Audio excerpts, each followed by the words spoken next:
Stefan, I hear everywhere AI is bad for consulting business. It will take our roles away. What's your take on it? Yeah, I think with AI, it's like with other technologies also.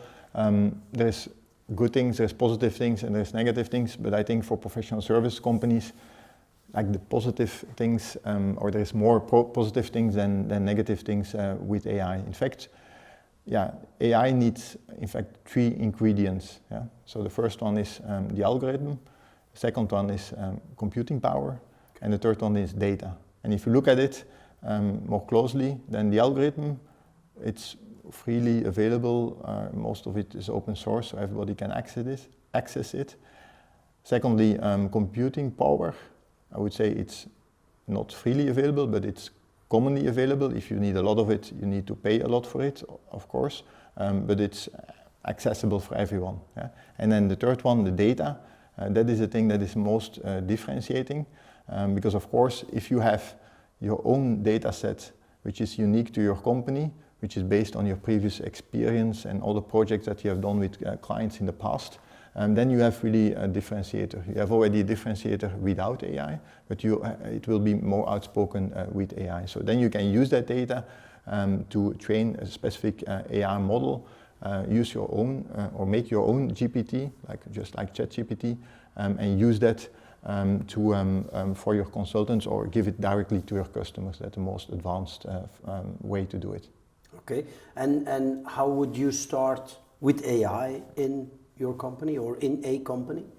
Yeah, most companies, of course, don't start with directly developing their own model, but I mean, there's 3 levels, in fact. Yeah. On the first level, you start by using commonly available tools, yeah, like ChatGPT, and often it's individual consultants or teams that take the initiative to use those tools for making their life more efficient, like writing advice reports, like developing other deliverables and do it faster than they could do it before. Yeah? And of course, it's a good thing. It will make your life or the life of your consultants more efficient. But you have to take into account that other companies, like other competitors, also have access to to those tools. So it's not differentiating, but it will make you more efficient. Yeah? So that's the first thing to do. Then second level, so to say, is to use like a ChatGPT, a generic tool, but to train it on your own data, and also to train it to become specific for your own use case and audience. Let me give you an example. Say that you're a tax advisor, a tax consultant. Then you can you can train the GPT to behave like a tax advisor, like both tone of voice, but also the content. You could also say, for example, I'm a tax advisor specifically for Belgium, so you have to look at the Belgium tax legislation and then not at the one from the other countries. So that will make it more specific. So that's the second thing to do, which is not that difficult neither. And then the third step, the most sophisticated way to go about it is to make your own model, like we said. If you have a unique set of data, then you develop your own large language model, as they call it. That's the model that is behind the ChatGPT or the GPT.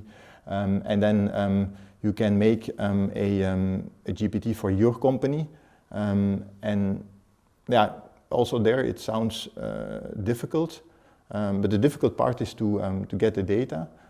Once you have the data, it's not so difficult to make the GPT. Actually, OpenAI and other like AI companies go in that direction, that they don't want to, not only want to propose their own ChatGPT, but they propose the tools for other companies to make a GPT based on their own data. That's the way they go.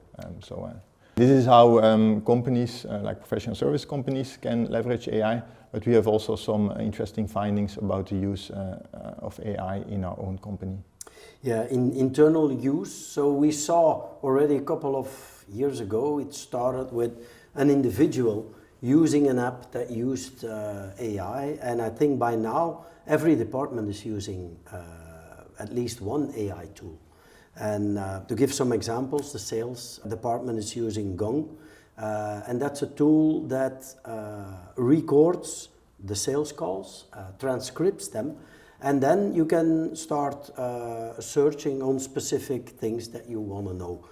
Not only who's talking more than the customer, for example, but also on content, which was the competitor that was mentioned the most. And in that mentioning, what were the 5 points or the 3 points that were highlighted in that conversation, and how did the salesperson react to that, etc., etc. So it is a very empowering tool that we use. Another example is the marketing department, where we're creating landing pages for specific verticals when we do a reach out. And the content writers, the marketing team, needs to start from scratch when starting up a new landing page.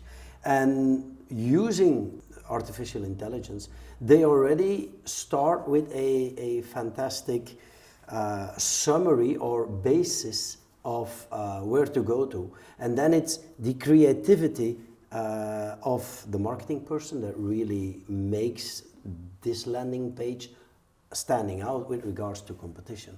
But to start and hitting the ground running is really what AI is helping there.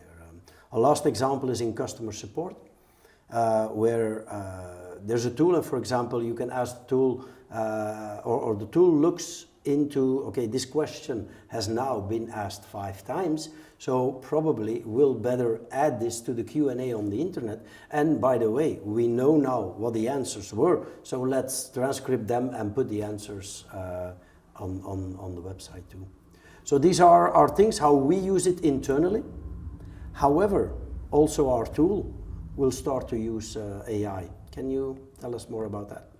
Yeah, sure. We believe that every software tool in the future will have an AI component inside to help their users to be more productive and to fulfill the tasks that they have to do in those tools faster. So also at Pointerpro, in our tool, we are looking into embedding AI into the tool. And we see 3 areas where we can do that. Basically, like the first one is in the questionnaire editor. So our tool is an assessment, is used to create assessments. So, for example, your user is making a cybersecurity assessment, and the AI could be used to propose questions that are typically used in such an assessment. And that will make the user, of course, more productive. The second area where we want to implement AI is the results. So after the assessment of the questionnaire is taken, there's a lot of responses that are collected. And to look at the results, you now have to query or to apply filters and so, but with AI you could, for example, ask like how many men have given option B to question 5, for example. So you can ask it in natural language, which of course more user-friendly. Yeah, and the third area where we want to implement AI is, in fact, when the user creates the reports, like the advice reports. The AI tool or the AI assistant can help composing the content of the reports, like cybersecurity advice report. But also, and that's what I'm really excited about, is it can help with the design of the report, because the design of the report is also, of course, very important, and it could, for example, base itself on the design of a website or design on similar PDF documents or marketing documents, and apply that design on the report which is created in our tool. So that would be really fantastic. So those are the areas that I see AI as a potential to improve our tool. So I'm really excited about that. I can imagine that. 3 things to look forward to. Thank you.